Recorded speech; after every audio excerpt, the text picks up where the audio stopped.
তৃণমূল কংগ্রেসের প্রতিষ্ঠা দিবস উপলক্ষে সোমবার মাথাভাঙ্গা চৌপতিতে তৃণমূল যুব কংগ্রেসের উদ্যোগে শীতবস্ত্র বিতরণ কর্মসূচি অনুষ্ঠিত হলো। এদিনের এই কর্মসূচিতে উপস্থিত ছিলেন কোচবিহার জেলা তৃণমূল কংগ্রেসের সভাপতি অভিজিৎ দে ভৌমিক, জেলা চেয়ারম্যান গিরীন্দ্রনাথ বর্মন, জেলা যুব সভাপতি কমলেশ অধিকারী, মাথাভাঙ্গা শহর তৃণমূল যুব কংগ্রেসের সভাপতি নয়নজ্যোতি সাহা সহ অন্যান্যরা। এদিন কেক কেটে প্রতিষ্ঠা দিবসের সূচনা করেন জেলা তৃণমূল কংগ্রেসের সভাপতি অভিজিৎ দে ভৌমিক। এদিন মাথাভাঙ্গা শহরের সবকটি ওয়ার্ড থেকে প্রায় শতাধিক অসহায় মানুষের হাতে শীতবস্ত্র তুলে দেওয়া হয়েছে।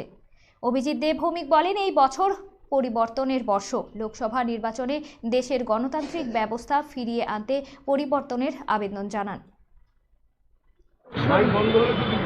জাতি, ধর্মের, ভাষাভাষীর মানুষ আমাদের দেশের যে বৈচিত্র্যের মধ্যে ঐক্য, সেটাকে যাতে আমরা বহন করতে পারি। আজ দেশে একদলীয় শাসন ব্যবস্থা জারি করবার জন্য যে দল এবং সংগঠন উদ্যোগী হয়েছেন তারা আরএসএস এবং বিজেপি। 2024 আমাদের কাছে সেই পরিবর্তনের বর্ষ হিসেবে আসুক, যেখানে 2024-এ সাম্প্রদায়িকতা এবং বিচ্ছিন্নতাবাদকে